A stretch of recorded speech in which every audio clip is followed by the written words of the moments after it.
Stitch and Stuff. I'm Sarah. And I'm Kim. And we're glad you're joining us today to talk about our stitching and other stuff. Coming on the end of June. Is this the last week of June? Yes, ma'am, it is. Thursday. Wow. That is crazy. Oh my goodness. This year is going by so fast. You know that now the days are getting shorter every day. But it doesn't feel like it because here it gets it doesn't here light longer. It won't here until like September. Well, late August you start to notice it here. The shadow, but you know, the shadows get a little longer in the afternoon, but it's not till August that But I just mentally know, okay, we're heading towards fall. Your favorite time of year. Summer is almost over. No, it's not. It's just starting. I need a lot more summer left. Summer is really important when you homeschool your kids. It is. When you have kids, period. Yeah. I love summer. I love it. I need summer to last a lot longer. Yeah. All right. If you're new watching us, we are a mother, daughter, and sometimes granddaughter. My daughters join us cross stitching channel, and we are in Washington State, Pacific Standard Time. And we were just talking about the weather, and it's 90 degrees here. I'm in Central Washington, but it's 77 here in south of Seattle. I don't live in Seattle. I mean, I say Seattle, but I don't live in Seattle. Thank God. Yeah. So you kind of get that marine air that still keeps it a little cooler. Yeah. It's hot here. Yeah, I mean, we're supposed to be in the 80s. I mean, obviously for you, the 80s isn't any big deal, but we're going to be in the 80s next week. Yeah, the 80s is nice. I like the 80s. 88 is it's the top end. Right now it's like 88, 89. That's the top end of when I want to be outside. What I've got today is perfect. A little breeze. 77 is my favorite. Like upper 70s. Sunny, no wildfire smoke. Yeah, I know. This is kind of nice. It's a little too warm for me to want to go like work in my garden right now. Yeah, I wouldn't do that. But there is a little breeze. So if I got the sprinkler kind of where it was spraying me a little bit, like yesterday afternoon, I was out, I weeded my onions and I planted my squash. Just trying to keep moving. My garden is a little behind this year just because it's hard to garden when we have school, and then it's been pretty busy. Yeah, your spring. I mean, we've talked about that. Spring is busier than Christmas, I think, when you got kids. Yeah, it's been busy. And I'm sure June is slowed down and July is going to be just as busy. So I think that's just, I've come to accept, like, we're just going to be busy. We have a wedding that we're going to. We're taking the girls to Silverwood in Idaho, which is a theme park, which will be really fun, like a big water park / roller coasters. And we've never done anything like that. We've never been to Disneyland. We've never done anything together like that. The closest is the Little Moses Lake water park. We're trying to like explain to them what they're going to get to do. We've watched videos on the Silverwood website, like of the different roller coasters, because they just have no, well, we talk about it being like maybe the rides at the fair. Yeah. Which we also don't do because they're super expensive and you have to pay lots for every ride. So yeah, we're doing that one weekend in July. It's just going to be. Are you camping or staying in a hotel? I think Jesse was going to look for an Airbnb. So hopefully we can find something. We've been trying to set aside a little money for the last couple paychecks and see if we can do something that's really the one fun thing. We're going to go camping in August with some friends one weekend. And other than that, Jesse's in school and that's about it. Well, I don't have nothing. I got nothing. Yeah. We might go to the ocean. Trying to arrange a trip to take my dad. So my dad did move in with us last Saturday. Finally got him moved in. And oh, mama. I have a lot of emotions about this. There's a lot of I'm looking at him and I'm thinking, did you just have a sudden push of decline, or were you really this bad the last 3 months at home alone? You know, I don't know. I mean, I know major changes can bring about things, but it's worse than I mean, it's not like he's a zombie or anything or doesn't remember my name, but his cognitive word retrieval is horrible. Executive functioning, any multi-step, anything outside of his routine. And the battle of the week has been his medications and his vitamins, because I thought he was managing those. And after a couple of days here, I realized he was not really. And then when I organized them in a more organized way, he couldn't do it. And he got really mad at me. And I said, okay, then I'm just taking him over. And I'm actually taking the meds that are not, his bottles, because I put them in a pill container. I put all the bottles in a box and they're in my closet because I don't want him wandering into the laundry room where they were and just randomly taking some because he doesn't remember if he took them. Mhm. Because last night I put his evening meds on the counter after dinner so he can take them anytime in the evening that he wants to. And he has this thing, and I think it's a brain. I don't know. He likes to take them at different times. Like he just likes to mess with them. He likes to fuss with them. And on top of it, you guys, he's got this product from Costco. It's like a Miralax called Laxaclear or something. And he's just convinced that everybody should take this stuff every day so you'll be regular. And you mix it in water, and he'll mix it like at 8 o'clock in the morning. And at 9 o'clock at night, it's still sitting there on my counter. And he'll walk by a few times and stir it. And sometimes he'll sip it a little bit and go off and do something else. But like this morning, I laid his pills out, and it was a multivitamin and a Pepsid and a vitamin D. There was only, the Pepsid was a prescription strength Pepsid. Well, there were like 5 things in there. And so contraindications to taking Pepsid plus Miralax, like there's no interaction. Pepsid is more of a probiotic that just, oh, okay. It's just like, I just don't really know. Yeah, no, it's just like a hyped up. Just picturing him taking medications for 2 different stomach issues. No, and I mean, I've met his doctor before he moved down here, would have caught that. I mean, his doctor was pretty sharp. Yeah. That's true. But anyway, so I got up this morning and I laid him out for him, and he gets up like at 7 o'clock. I got up at 9, and he hadn't taken in. There were 2 Tylenols because he fell. Of course, the 3rd day at my house, he fell and wrenched his back. So I've got him on Tylenol. So those are on the counter, and then a little pill cup. And he hadn't taken anything, and he'd been up for 2 hours. I said, "Hey, Dad, you haven't taken your meds?" And he's like, "Yeah, oh, yeah, I guess I better do that." And so then I was getting ready to, do stuff, and I walked in, and he had taken all of them but one. His multivitamin is still there. And at lunchtime, it was still there. I said, "Hey, Dad, you didn't take your multivitamin." "Oh, yeah, I like to space things out." He just likes to mess with them. It must be a control. I think he always kind of has, and so now it's hard to learn. So then when I put so he takes a Pepsid in the morning and a Pepsid at night, right? So at nighttime, he takes a Pepsid, which is prescription strength, and an anxiety med that's prescription strength. And then he takes his vitamin D. Okay. So those 3 were in the medicine cup. And then, so he was getting ready to go. He was in there after dinner. No, it was way after dinner. He got up to do something, get a drink, and he must have taken his pills, right? Or was going to take his pills, but he's standing there and he's just looking at him. I'm like, what's wrong, Dad? He goes, "Where's the Pepsid?" I said, "If it's not in that cup, you already took it." "No, I don't think so." I said, "If it's not in that cup, you already took it." He doesn't remember. You won't remember. So it's been, and I'm thinking, oh my gosh, this guy was driving up till a week ago. Yeah. Thanks. Not a lot. It's not like he was. Not a lot, but with the traffic and everything around here, I don't know how he kept his wits about him, because it doesn't take much to confuse him. Now, granted, he's going to the store and it's a routine. Anything outside of his routine, he's just like, the remote control. It's not the same remote control as home. So that's hard. Everything's just hard. But I was also super concerned because he's been super sleepy.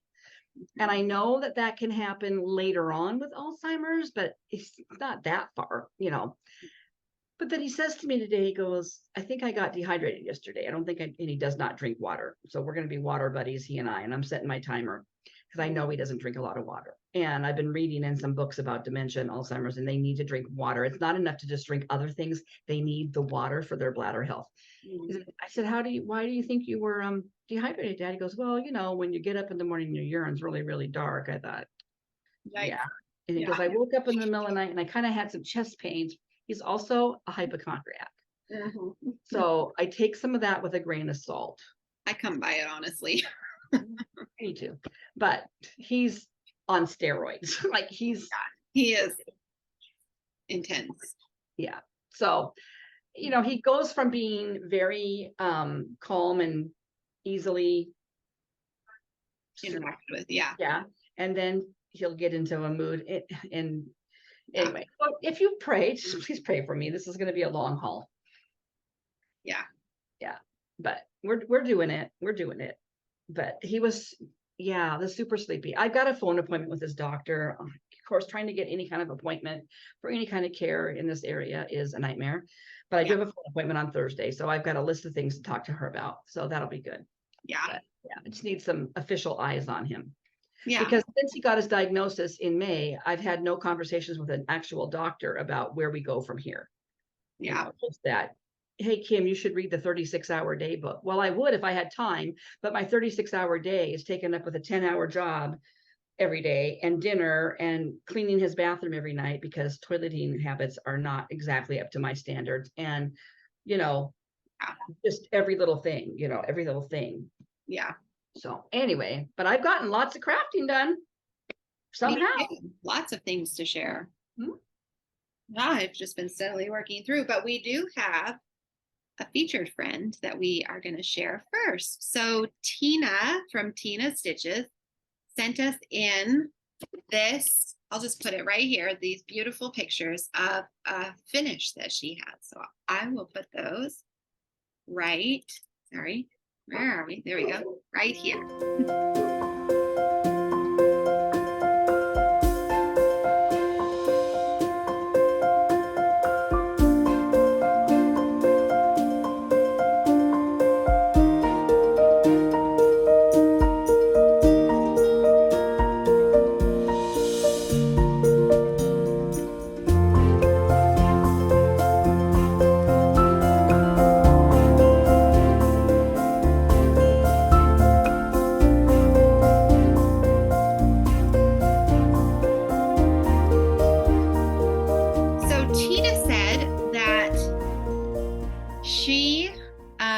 Finished this project, which is Remember November by Marnick Designs, which she finished on Memorial Day, which is similar to their Remembrance Day in Canada. And then she said, look at all the French knots in the center of the poppies. Oh my goodness. I think that's like 20 French knots in each one of those. French knots. Kind of trying to count. I would have liked a side angle so we could see if any of those French knots were kind of googly-eyed. I don't know if she sent any of the side. Well, let's see. That's Tina. I'm sure there are no bad. They're perfect. Yeah, they're perfect. So it's gorgeous to me. When she has another piece called something Poppy, and it's a girl. It's a girl in poppies. And whenever she works on it, that always reminds me of November, because November is Veterans Day for us, and so to me, Veterans Day Memorial Day is too, but yeah. I always think of poppies, and I think part of it is because the stores here used to always have volunteers from the American Legion or somebody doing the little paper poppies that you could pin on you at the grocery store on Veterans Day in November. That's usually when I saw that. You have that? Not as often anymore. I've never seen that I can remember. Well, you live in Yahoo land. I don't remember ever seeing that when I lived over there either. Not every store, but oftentimes there'll be. My QFC has a lady that has done it the last couple of years.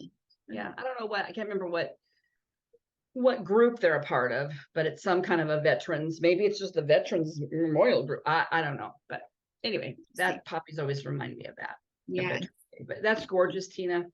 Yeah, thank you for sharing. If you are watching, I have a couple in the wings ready to go, but if you're watching and you have something you've finished or that you're working on and want to send pictures of it to our email address, then we'd love to share what other people are working on. It gives us inspiration. We get to make comments about their French knots, mostly always how beautiful they are in comparison to ours. Anyway. Yeah, if you're new here, you've missed the conversations in the past of my early attempts at French knots. We had some French knots that were kind of like this, coming up off the pattern. I actually did a French knot this last week, and it was bad. And I just kind of did it over it. So it's a big French knot. Although really, considering you totally taught yourself with no YouTube or anything, honestly, those are really good French knots. No, mine would have always just pulled, my early ones just pulled through. I could never get them to stay put. Yeah, it's tricky. It's tricky. Yeah, you just have to know the tension. So, well, Tina, she's a gorgeous stitcher. So yes, beautiful. I'm sure hers are pristine French knots. Let's see. Do you want to share what you've been working on first? I surely will. So last time we recorded, I think is when I started, I have 2 reels going.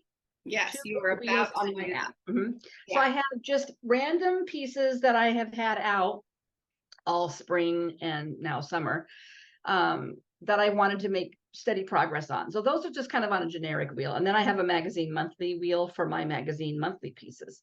So ideally, I'm working on at least those 2 things every night, and then, I've got my regular summer, my Quakers every month. I have to do 8 hours. My ornaments for Shepherd's Bush ornaments, a little laggy behind, but I'm hoping to get those caught up this week. I don't think I will this week because how is June over? Oh my And gosh. how am I going to make those little ornaments, my Another magazine week. monthly? Huh? We have another week.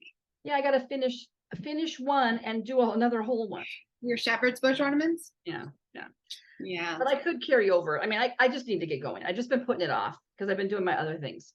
But I've been making those my focus piece on my magazine monthly theme, and I've been able to make it work. But next month is Safari, and I'm not sure how to make nativity ornaments of the Christ fit into a safari thing. Are there camels in your nativity? Could you swing? I don't even think camels are like a nativity or a safari animal, but No, because they're not in Africa. They would be in the Middle East. I know. I don't know. Are there camels in parts of Africa? Don't they have camels that go across the Sahara as part of the big caravans? Still not really a safari, but in the general vicinity, I might just not. I might just have a fudge month when I just do it and just say it's an animal. Fit the thing. I'm not even sure what that month is. Okay, anyway.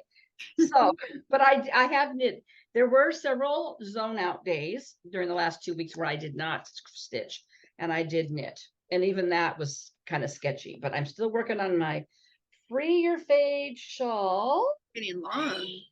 Oh yeah, I'm on my, so here we are. I'm working on this brown section. Mm-hmm. And then it go, my fade went from the pink down to this brown. And I worked on it from this marker. Oops, where'd you go? From this marker up. That's how much I've knit in the last 2 weeks. It's not bad. Oh, so I didn't even my knitting once, I don't think. I have to say, we've also, the last weekend was totally spent moving my dad, getting him unpacked, dealing with all that. And then yesterday was spent back up at his house because we still have stuff to do up there. So knitting, I've been knitting in the car because when my husband comes in, he drives, which is really nice. But my stitching, so starting from last week, I'm going to try to just do these kind of in a little bit of order where I did them in, if I can find them in that order. One of my magazine monthly goals. Did I bring that one in? I don't know where it is. I've got these shoved into a basket here. No. Oh, here it is. Very last one. For the memories for manure was Indiana trip. So I was stitching Harvest on Dahlia Ridge. Mm-hmm. And I think I stitched on this 2 times. I'm not sure. Cute. I got all this done. So slow and steady wins the race. Got to put some in every now and then you. My 24/7 piece kind of dropped off, but I did work on it in the early part of this 2-week period, and that's the Butterfly Dreams. So that I had quite a bit going on some nights. Yeah. Get on there.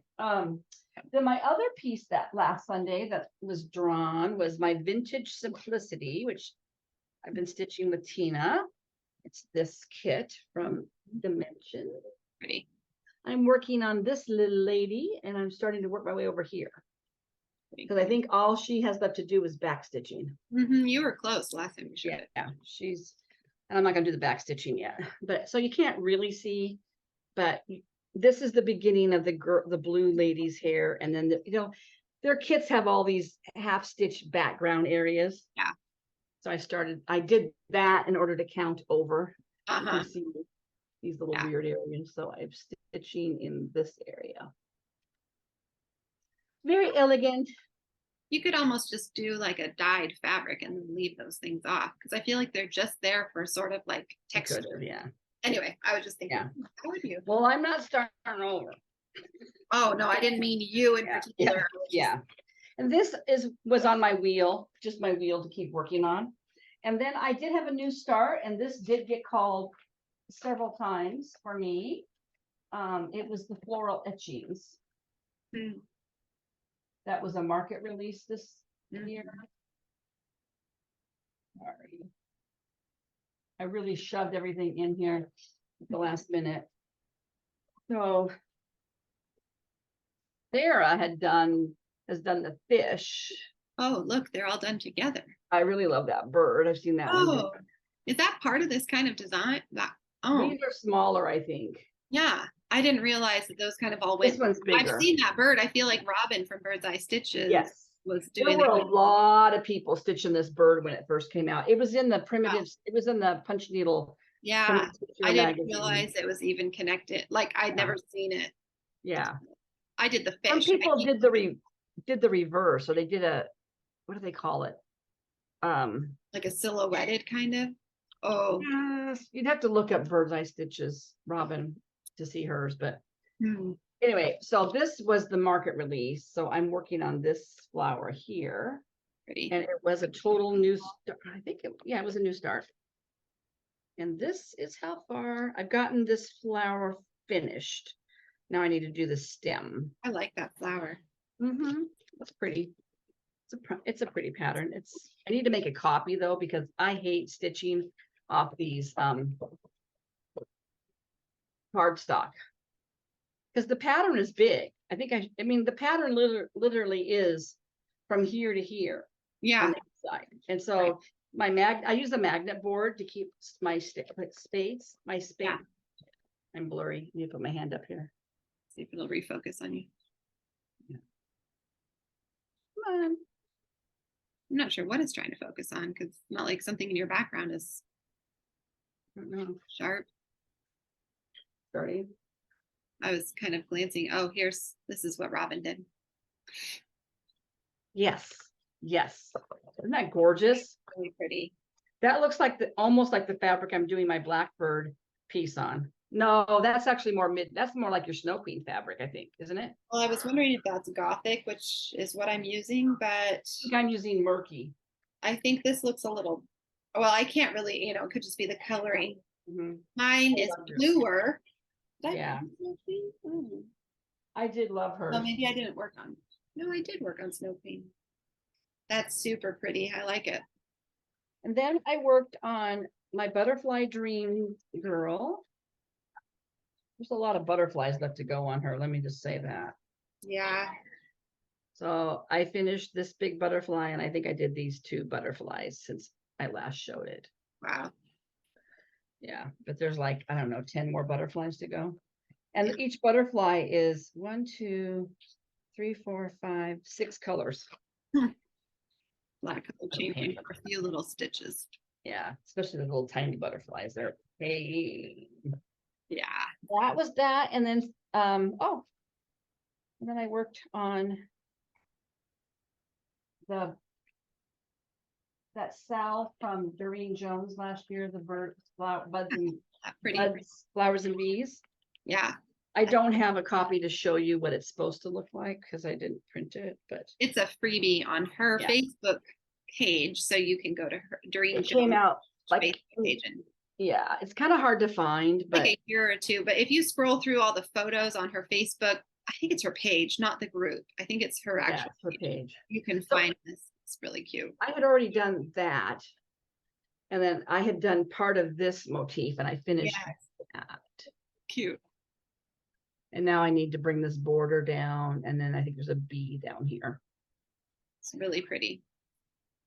It's really pretty stitched up because I think that gorgeous. I think that her, the picture is just the pattern. So I don't think I've actually seen it. Yeah. If you go look at the page, then you'll see people that are all done.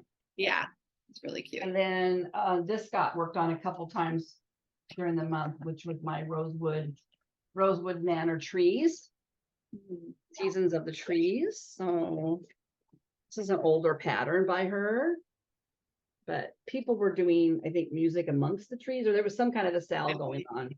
And I thought, oh, I'm going to join in, but I'm going to do this one. And so I got a lot done, actually. I think I finished this, and I did that, and I did some of the words. Nice. I'm missing the color for the trunk on this one. That's the thing that always happens to me is I think I have all the colors and then I go to stitch and I'm missing a color and I'm like, how did I not have that? It's like a really benign color too. It's like, well, where did you go? You just find, yeah, and then I can not just finish a tree. I'm like, oh, I have to go find that color or buy Because it. I've known that color is missing for probably 2 months, and I've never gone back and gotten it. Okay, so that tree pattern got worked on Monday and Tuesday, and then also this zipper always sticks. My gathering eggs. Oh, excuse me for yawning. I was telling Mom before we started recording, I didn't sleep very well last night because our neighbors moved their cows yesterday out of the big pasture across from us, and they missed a couple of new baby calves that were probably hiding in the grass, and they were out in our yard and in our driveway all night. And I went out and tried to catch one and put it in anyways, trying to solve that problem and keep those babies safe from my dogs and the coyotes. And I did not sleep very well, so I keep yawning because I just tired. Tired. Calves kept her awake. The cows kept me awake. Where I worked was I finished a little bit on this ruffle. Yeah. I need to come back around here, but I started working on this background piece here. It's like exactly the pattern I did, except I think I finished the ruffle before I went on to that color, but I can't. I think I was sick of the ruffle. I really need to frame that. You do. And then floral etching got worked on again, and then Easter peanuts. But he didn't get a lot of love because I really wasn't feeling the Easter vibe, but I did put some stitches in it because it did come up on the wheel. I'm using Shepherd's Bush's conversion to, where's the picture? To Brenda Gervais' Easter Peep. Yes, that's right. I can't tell you how many times I started this piece over before I just bit the bullet because I love it in this picture. But when I would stitch it, these flowers were just darn ugly. They were. The colors were not good. Huh? With that color pattern before you switched over to the Shepherd's Bush? Yeah. Right. Shepherd's Bush is more pastel-y. You can see the yeah. purple. But I've been working in here, filling in his little gut. He's really cute. There's not much to go on him. I just need to get it done. And then, okay, then on Thursday, Friday, I have nothing.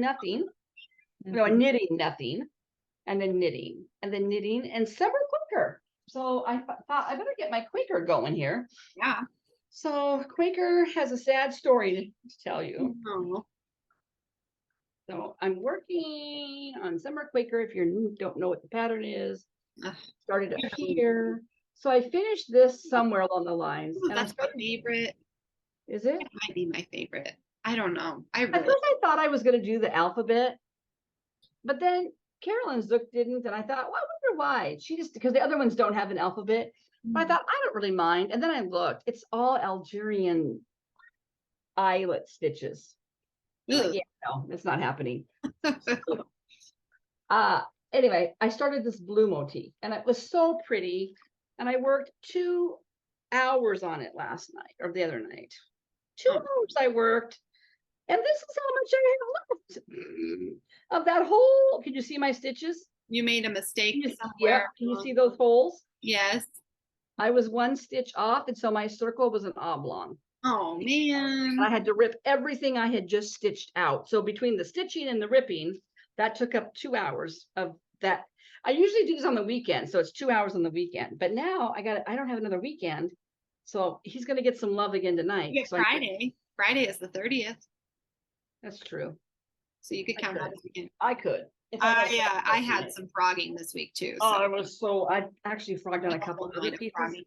but it was smaller amounts. This was just darn annoying. Plus it's Valdani. I don't want to waste Valdani threads. You have to pick it out kind of carefully if you want I had to kind of pick it, yes, because I was kind of all over the place. Ugh, it was so not happening. I started watching an old movie, Yours, Mine, and Ours with Lucille Ball and Henry Fonda. Oh, I was dying. Okay, stitching something out of season. I picked Pineberry Lane's Gathering because it's fall to me, and this is the funky little piece with the funky little lady. What is that from? Something out of season. Why did you need to stitch something out of season? That was part of Magazine Monthly. Unseasonal. Oh, you're you. Oh, right. Got it. It's like, I don't remember having a Oh, prompt. yeah, sorry. It was my U. I did this. Oh, So I'm yeah. basically doing the top board. You know, it's kind of an arch over her. Yeah. I'm not super, I love I do like it, but the colors are just a little muted. I can't wait to get down to some other colors. Mhm. There was a little bit of blue in here. I need some blue. Hmm. Oops, I keep forgetting to put my patterns back in. That could be a disaster. Sorry. Oh. Okay. And then next. Oh, then there was a pop-up challenge for Magazine Monthly for a week, stitching on something that grows. And so so this was another piece that got thrown in every night for a week. I chose my Jardine Privé Patchwork Ete. Oh, that's a good one for that. And I think I got this page finished. Yay. So, yes, I do. Well, a quadrant. This is like the top half of the right. So I did, what did I do? I did the bird. Triangles, I don't think you had all the way done last time. Trying. I did this border. Yeah. I did oh yeah. Okay, that's what I did. I did the vine on this guy and these two ladybugs and a little bit of back stitching. Okay. I think I did the bird. Huh? Yeah, I don't remember those two squares being done under the truck. A lot done in 5 hours. Yeah, you did. Well, that one is so nice. Like it stitches up fast. Each little motif doesn't actually take that long. Right. Once I got your hint and did the borders in between each one. Yeah, that's huge. Then I also worked on a Walk in the Woods, which is a cricket collection. I'm doing it on a 36 count, which is a stretch for me, 1/1. It's this piece. I like this one a lot, though. I do like it, and I can't wait to get to some of the other animals, but I'm still up at the top. I think I had did I have the bee done? I did have the bee done last time, right? Yeah. I did this flower and started this leaf. So this pattern repeats to probably here. Yeah. It's pretty. It's so tiny that it just takes me a little longer when I work on this. Yeah. And I knit a night and didn't do anything. And then I worked on Patchwork Ete again. And then I worked on Blackbird, which was a freebie by Stitching Book Club. Stitching Book Club. She did it during 2021. And it's the words to the Beatles song Blackbird Singing in the Dead of Night. And I did Broken Things. I think I did these and Broken Wings. So I just have another line of words and some Quaker motifs and then this border. Okay, pretty. I was looking at one of those other stitching events that we were just looking at before we started recording, and one of them is dark fabric with dark red. Guess which one's going to win on that one? That one. And then I did. Oh, and then last night was I haven't done this one for a while. It's an Emily Call pattern. Faith like a mustard seed. Faith as a mustard seed. And it's very pretty. I worked on the words. Faith the size of a mustard seed. What's it say? I know this verse, but faith the size of not mustard. She just put faith the size of a seed can do amazing things. So I got a lot to do. Oh, this one needs a lot more love. And then the last thing I did was my Whip Go piece for the month of June. because I had already finished one of them, was Ring Around the Rose Tree. It's a Mirabilia. If you don't know it, it's these 4 beautiful little girls dancing around a maypole. I do love working on it when I get going. I have a hard time putting it down. I'm blurry. I think it'll focus on them though. The focusing? Yes. I worked on here. Oh yeah. Oh, this is kind of a cream color dress. Then there's some plummy gray in there, but all those weird holes in their hair and stuff are beads. So it's kind of weird. Yeah. But love it. I love it. That is it. That's a lot though for 2 weeks. A lot of variety. I did a lot of variety, which I like. Yeah. I'm kind of liking this system for now. I might not like it in a month, but it's nice. Look forward to spinning my wheel. Not have to try to decide what to bring out. And so at the end of the day here for the June magazine monthly goals, the only thing I haven't met is my shepherd's bush ornaments, and I need to do 3 more hours on gather, my unseasonal. Oh yeah. But then I've got them all done. So that's pretty good for a crazy month. Yeah, I think so. Pretty good. Yeah. Do you need to? You probably should. Do you want to start? Let me go talk to Dad real quick. Do you want to pause it real quick? Or just keep talking and I'll be back? I'll go a little longer. Oh yeah, he told me he was needing to do that. Sorry. Yeah. It makes it easy for me to find where I've paused, where I have to splice in transition.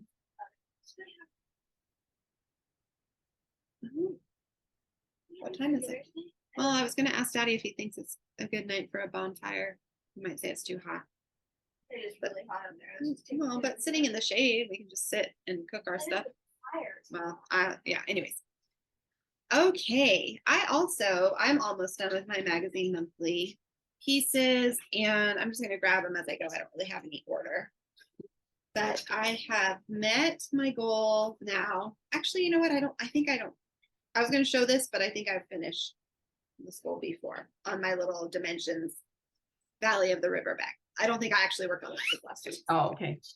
So the last time I showed that in our last video, I haven't made any progress. Oh, okay. But I did work on Twilight Angel. This dimensions gold petites. Uh-huh. And I'm on all the detail finishing work, which I have a file on the back stitching and things. And this was quite an adventure. Oh, but it's beautiful. Look how beautiful it is. I have quite a bit left, but that gold is all couching, which means where you lay the thread down, and then you use your needle with another strand of that gold thread to like tack it down. Wow. Some of those are lazy daisies stitches, but like that is all couching, and it makes it look super pretty because the thread isn't actually going in and out, so it looks so it's got that curved ruffly. Oh, that's beautiful. Turned out super pretty. So then I was doing some back stitching, and I did all those little gold stars. That was kind of tricky because I didn't want to. Oh no, this one, never mind. This one I did just carry the thread. With my other project where I had those, I didn't. I'll show you in a minute. Usually I don't carry thread along the back, but it was that gold, and that's super hard to like catch and work with. So I thought I'm just going to carry that. Yeah, and thread and all that nonsense. Yeah, so that one I did decide, but I still have quite a bit that I have to make cording for that. Oh wow, that kit got a little more complicated, didn't it? It's real complicated. Then you sew on all these little sequins and beads, and I still have a lot more back stitching, but that's easy. That back stitching just makes it pop. I know, it really does. It's worth. We should post a before and after. Before I finish back stitching it. Oh yeah, or if you do, or just do you have a picture of it? Her face or her like bodice. Yeah. There is, well, How much more back stitching do Or I do you have a picture of it from before, just I think somewhere saved? I've got pictures of it somewhere. Or I'm take a actually not screenshot. sure. If you could figure out when you showed it here, you could take a screenshot of it.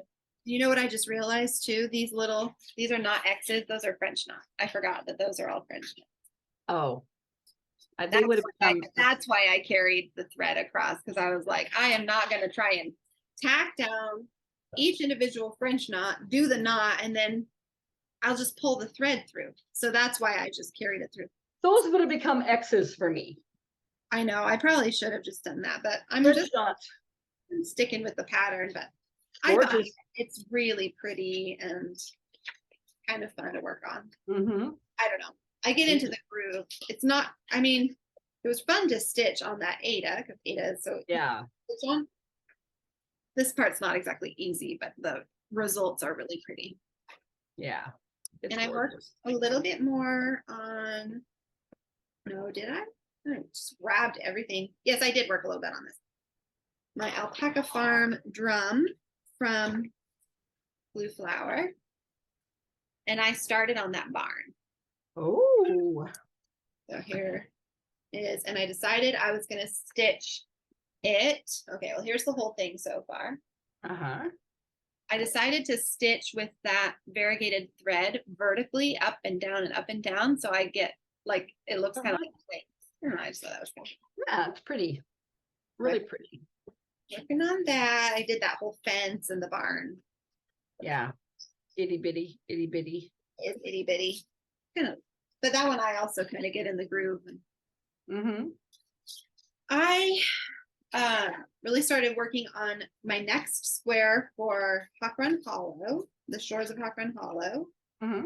Looking for the photo, here it is. So I'm working on this side.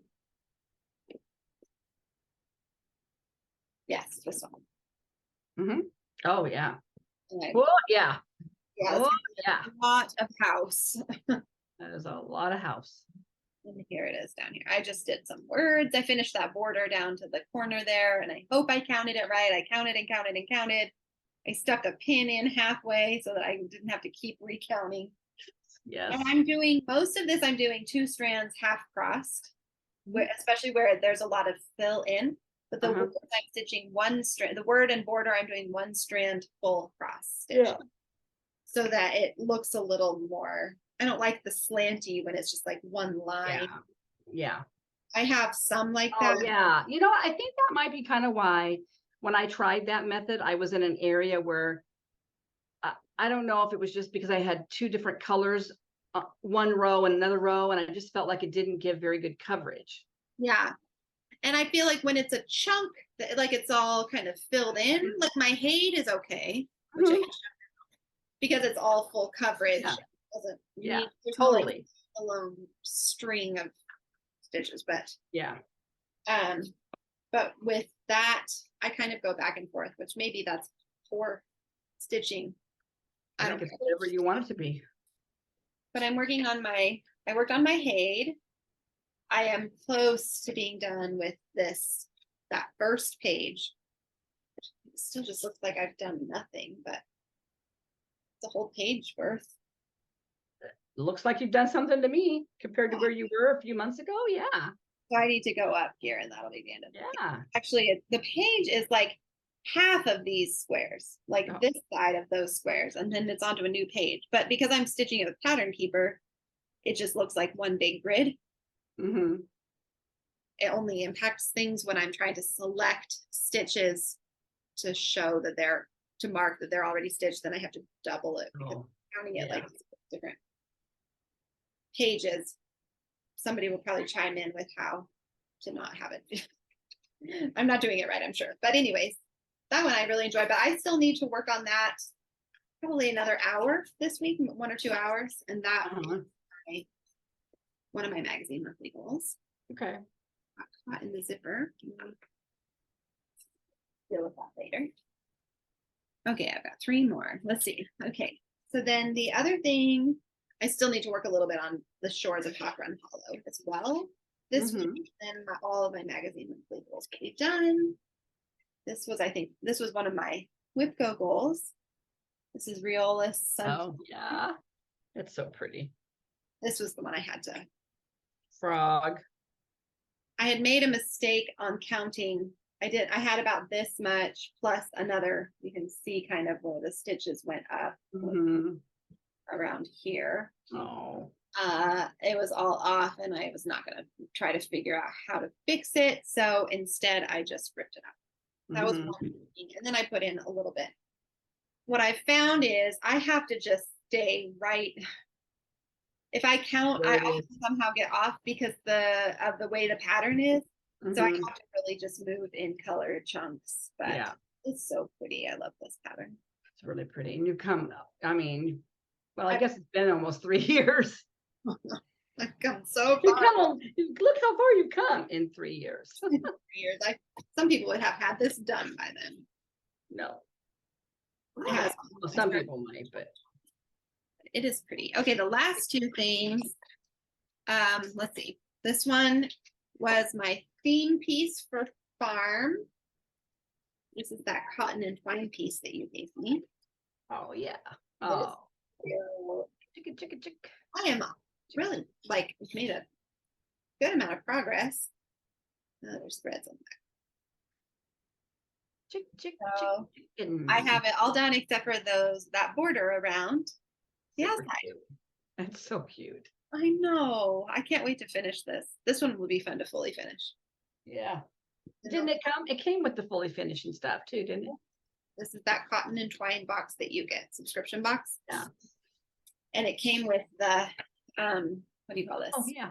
The mat or canvas board thing. And the fabric and everything to put it together. So cute. I think I'm gonna put it in my kitchen next to my egg basket. Yes. Somewhere. I might hang it or something. I'm not sure exactly how to display it. Perfect spot for it. Perfect spot right by my chicken eggs. And then my pop-up challenge piece for something that grows. Oh, if I take this off, I'm going to lose my spot. Oh, I can just bend it now. I'm using my magnet, which I never hardly ever do. But I needed help tracking where I was stitching. This was really hard to track. So this is my monthly piece that I finally got started. Well, last time we filmed, I had decided I was going to use, what is this color? I don't remember. That I use all the time. What is it? Silver? No. Silver something. Yeah, I keep thinking silver. Well, whatever it is, I can't remember now. I had a chunk of it. And I decided I was going to try to tea dye it because I liked. Well, originally I was going to use that pink. I think I talked about it last time. The pink I ordered did not work. I wanted a picture that's plus pink, but I liked this bluish with some of the tea, the mottled yellowish, yellowish brown. So got a fun little border around it. And they kind of all do, but not quite that intense. So I did what we talked about last time. All right, and actually the color is coming through pretty well here. It's a little less dramatic in person than it looks on screen right now, but I just took a tea bag and I gently blotted a little bit around because I just wanted a slightly aged look. I didn't want to tea dye it. I didn't want it to be really drastically. Well, I really like it. I feel like it turned out exactly the way you wanted. Yeah.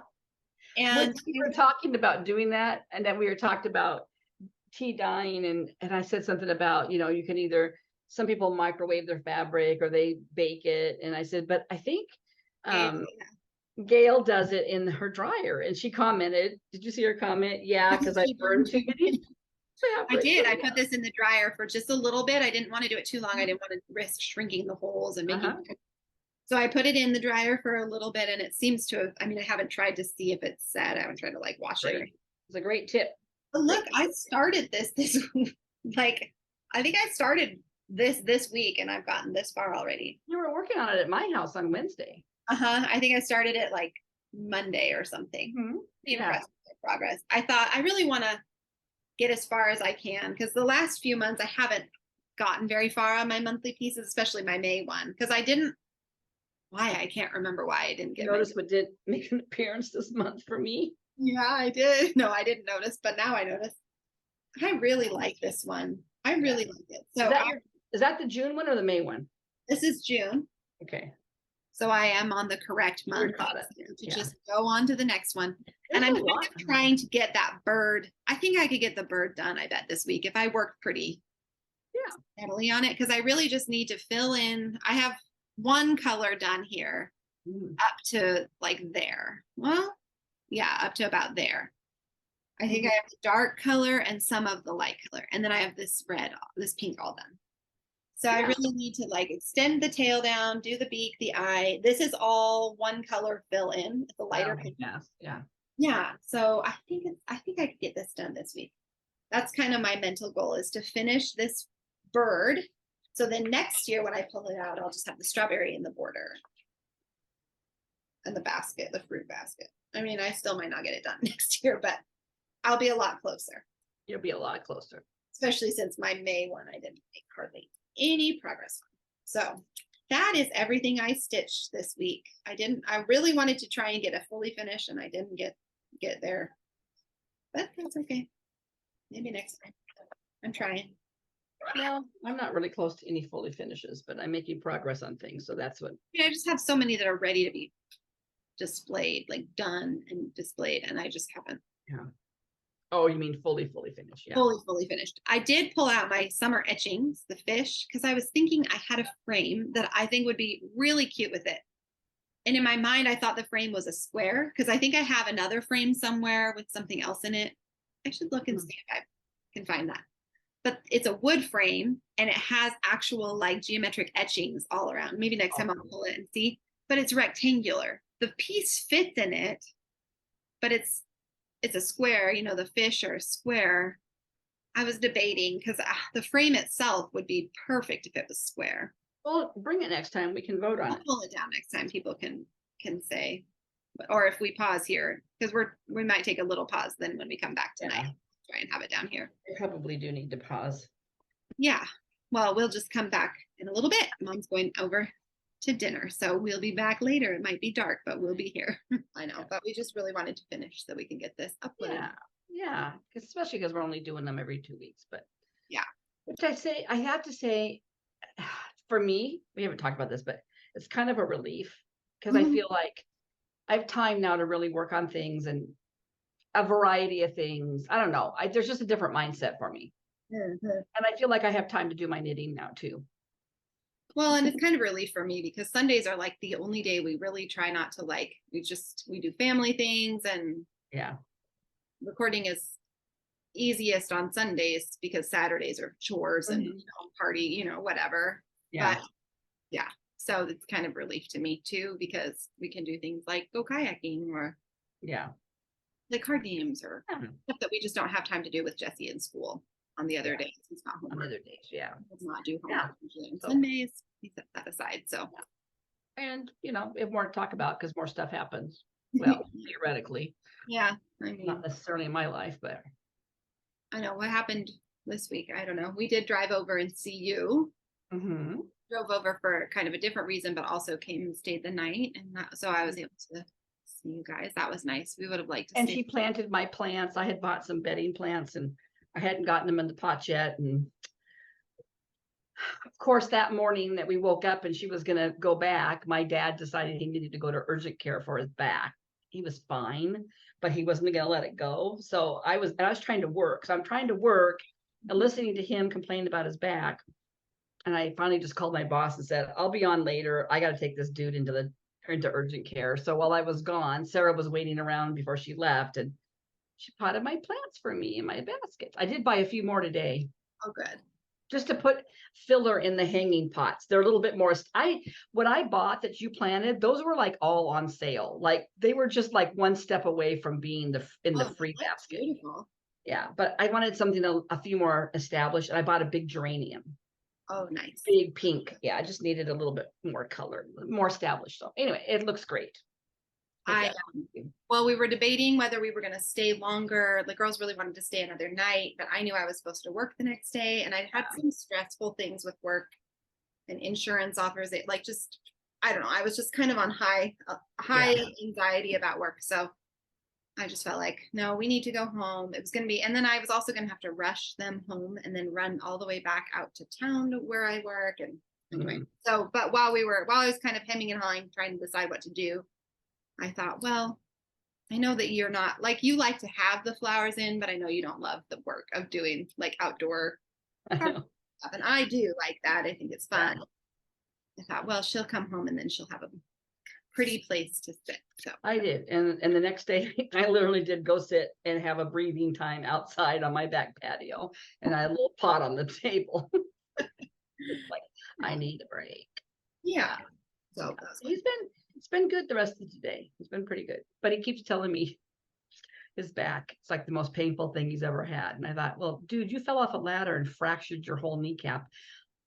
And you were like in pain and it was swollen and he had complications years ago. Way worse than the little soft tissue damage from I've heard 4 times today. I just dread getting out of bed. It hurts so bad. I'm like, well, dude, you got to get out of bed. He was like, yeah, it's probably a pain level of 1. But then he's like, but the Tylenol takes the edge off. And the edge off of 1. There's no edge with a pain level of 1. I don't think he knows the scale very well. When he was at the hospital at urgent care, they're like, okay, so they were doing this kind of the neurological stuff to make sure there wasn't disc issues. And so then they're like, okay, so can you kind of point to where it hurts? So he's like pointing all along his lower back, right? Which would be where you would probably twist it, right? Lower back, right above his little butt crack. And so they thought, well, we probably should make sure it's not because where he was kind of pointing, they said it could be pelvis if there's a fracture. So the doctor said, if I go look at the x-rays and they got a good view of your pelvis, then we don't have to take any more x-rays. But if there isn't, I'm going to have you have another one. So they came back, I don't know, 15 minutes later. Good news. Have you got your pelvis in that x-ray? There's no fracture anyway. I'm like, yeah, I could have told you that. Anyway. A lot more pain if there was. Last night he says to me, my dad has this love affair with BioFreeze. It's like a spray on, and what really bugged him was the emergency room doctor. My dad asked the guy, because the guy said, I want you to be putting heat on it now. And, some gentle stretches and Tylenol. And my dad goes, well, what do you think about BioFreeze? He's like, I don't think much about it. He says, it's not really that great if nerves don't like cold things. Well, it works for me and it works for Irene. And she puts it on her neuropathy on her toes and it takes that neuropathy away. And the doctor's is like, okay, whatever.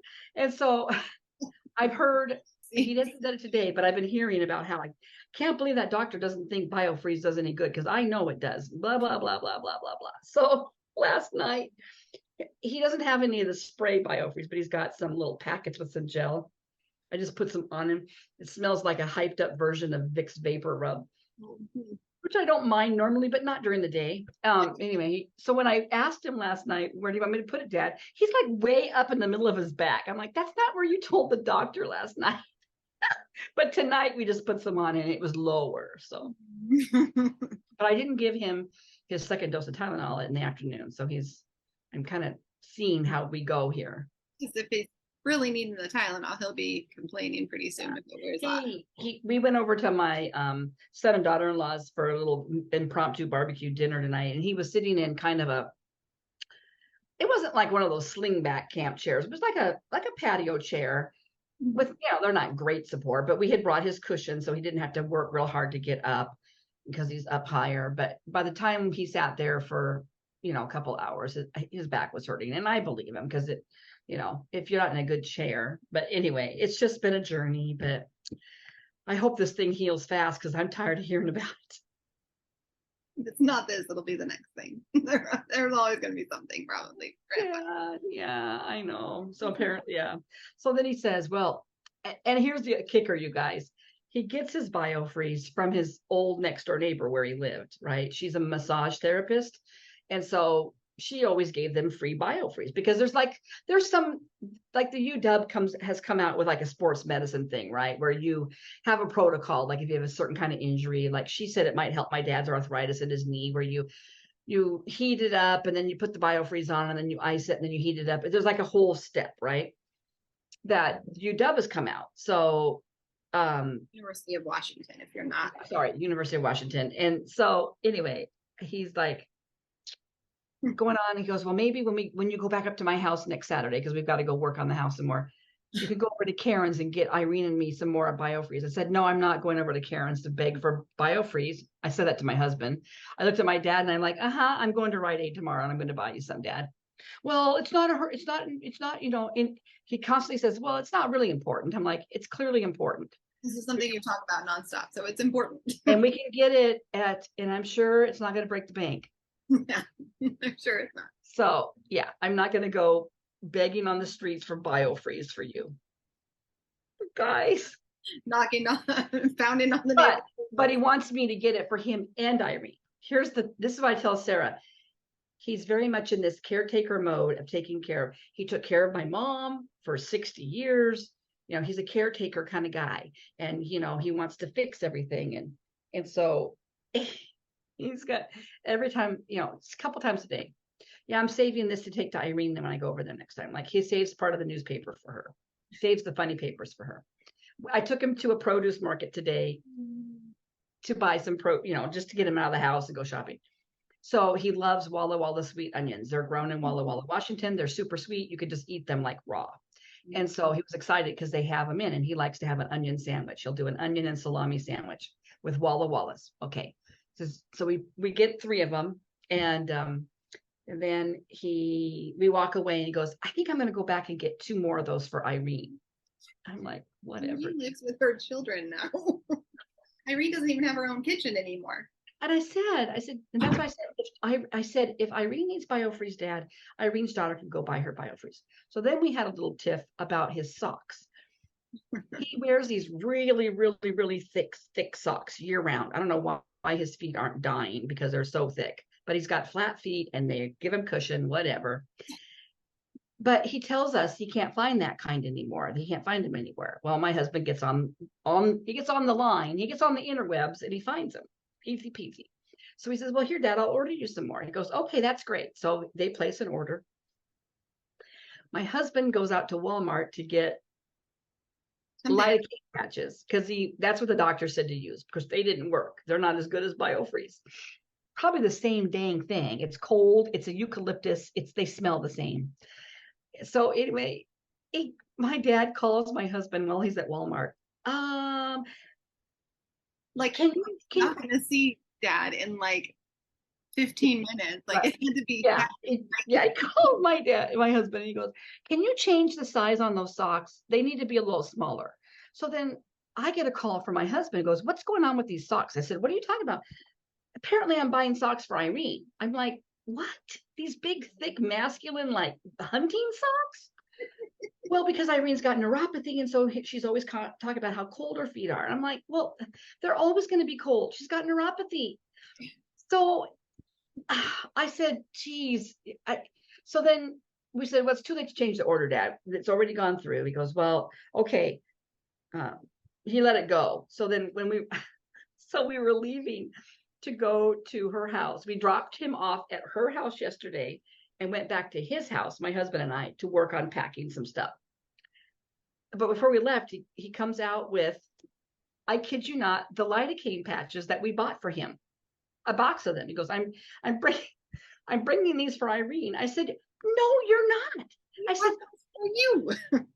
Bought those for you because he wore it one night. Yeah, it didn't work. They're not strong enough. I said, well, Irene doesn't need them either if they're not. I said, you know what, Dad? I said, you had prescription strength ones left over for my mom, and you gave those all to Irene over the last year and a half. So now this is what you have, because the only over-the-counter lidocaine patches you can get are 4%. But he's trying to tell me the ones she gets at the dollar store are stronger at the dollar store.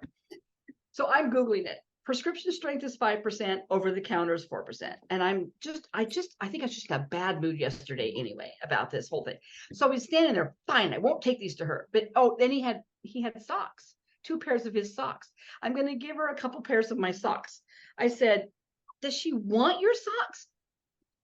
So he goes, fine, she can just, and then we ended up with one of her canes. It's a purple floral cane. So I grabbed that. I go, we better take this to Irene. Well, no, she can just buy her own cane. That's what I keep saying. And so she did. It deserved. So bring it back to her because this belonged to her. So he kind of, in his own way, is stomping out to the car, and he goes, just never mind. So I got to take her anything. So I said, okay, we can take her the socks You down. guys stop and get her some flowers or something. We're bringing her onions. Anyway, Glitter. so anyway, Next so time you're at the grocery store, see if you can circumvent his need to give her something by choosing something appropriate, like a greeting card. but it gets better. Or a It gets teddy better. bear. So I put 2 pairs of his socks in this bag with the lidocaine patch. I thought, what does it matter? Whatever. He's not going to use them. And they were $6. I thought, I just need to dial it down. Yeah. It's only going to be for a few more months, and then there'll be no more visits, hopefully, to her house. But anyway, when we go pick him up, I called him and said, we're on our way, Dad. He goes, okay. And I hear Irene in the background. Irene's his girlfriend. We've got a walker for him. He's got, oh no, she says, he's got a walker. And I'm like, what? I left him with a cane. What do you mean he's got a walker? Did he fall? I mean, I thought she meant he was walking with a walker. No, he brought it to me last time because, of course, my dad didn't think the walker she had was good enough. He might need that walker not too long from now. Well, we also have ours. But anyway, so he'd given her, I would have said no if we didn't have one. She doesn't want his walker. He's just making things up. Yeah. So he says, I go, okay. So we go get him down the stairs. We put the walker in the car. Dad brings it into the house. I go in later into his room and the walker's in there. And the bag that I took the lidocaine patches was hanging there. And I looked and she only took 1 pair of the 2 socks. So she didn't want 2 pairs of socks. Okay. But then he had given her an air fryer for Christmas. And they never had taken it when they moved her out. And so he keeps talking about this air fryer. So, okay, we're bringing it to her because it was at the house. And so we're on our way. And well, first of all, his nosy neighbor kept trying to tell me that that was the one that my dad had bought for himself. I said, no, it's not. Stop. Just leave me alone. I know which air fryer. There's only one air fryer in this house. I've been in this house every day, every weekend. I know what appliances are here. So we get halfway to pick him up and she's like, and we're talking to him. Yeah, I don't really need the air fryer. We already have one. So I'll give it to you. And I'm like, yay, I don't even want an air fryer. You can't cook enough food in the air fryer for more than a couple people. Anyway, so I now have an air fryer. But what she does want to give him also is their Ninja blender to make smoothies. I said, Dad, we already have one. I have a Ninja. My Ninja blender broke. I'll take it. No, we'll see if it's missing the part that she's still trying to find in the packing. But if they do, I'll take it. Well, it's just going to be a burden to you. You can just say. He just keeps going on and on about needing this. I said, Dad, I finally said to him today because he brought it up like a 5th time. I said, Dad, I don't want that Ninja blender. I don't want that drink. He calls it a drink maker. I don't want the drink maker because I have one. I've told you I will make you a drink out of it. I don't know why you just as good as the other one that she has. Yeah. He goes, I don't know. I already have one. Why do we need this one? Because I want one. I said, you don't need one. You don't have a kitchen. Yeah. And he's not even using your kitchen. He's just letting you cook for him. So I don't see that changing anytime soon. This is my life. I'm like, oh my gosh. Why you desperately need to cross stitch to regain your sanity. Yeah, exactly. Anyway, I mean, it's kind of fun. I mean, when I tell it, it's after the fact. There's it's funny. humor in it. In the middle of it, sometimes I'm really It's having like a hard when time. Grandma's hospital bed deflated. It was not funny in the moment, but pretty quickly afterwards, it was very funny. Yeah. Yeah, it's kind of that. Yeah. Anyway, and he's been a lot more alert today, so I think getting him out has been good. And yeah, we'll see. Maybe regularly getting his anxiety medication could be making a difference. I'm not giving him his lorazepam though. I hid that. I don't think he needs it. He's taking the Lexapro. I don't think he needs both of those. Yeah, probably not. See, lorazepam might make him sleepy. So yeah. We found out, Sarah and I were looking at his meds and she was looking up one of the ones he takes for his stomach, for his irritable bowel. And it's like, it's supposed to be 4 tablets a day. Okay. Like before meals or whatever. My dad takes 2 and cuts them in half. And I'm not even sure they're supposed to be cut in half. So no, they're again, not supposed to be cut in half. another question for the doctor when I talk well, to her. and it has some kind of like sedative or something in it, right? Barbiturate. It had barbiturates in it. Barbitol, yeah, or something like Or, that. yeah, I was like, yeah. you probably shouldn't be playing around with the doses of that. And I think they were like time release or something. Or did we decide he didn't have the time release? Some are time release and some are capsules. I'm thinking if he's cutting them, they're probably capsule or The tablet. There's a tablet. you'd have to look at the bottle and see. Anyway, You'd have to ask his doctor, are these time, like, because if it is, then it matters when he takes them. And if they're not, then it doesn't. But well, I'll tell you where else he keeps them. Not in the little medicine cup. He puts them in his little pocket in his dress shirt every day. He walks around with 4 halves. Well, I don't know if he puts all 4 in there, but you ever check his pocket to see if he actually took them? Hey, Dad, what's in it? but here's an example of his executive functioning skills. I put a laundry basket because we don't have a hamper right now. We left it at his house. I put a laundry basket in his closet. I said, "Here, Dad, just put your dirty clothes in this laundry basket." Okay, he says. Has he done it one time? He puts them on the floor next to the closet door. It's like he doesn't. I don't think he remembers that laundry basket is there. Yeah, it's a very. Yeah. I mean, we can laugh about it, and you just have to deal with it because it is what it is. But it is sad. Yeah, it's not really just funny.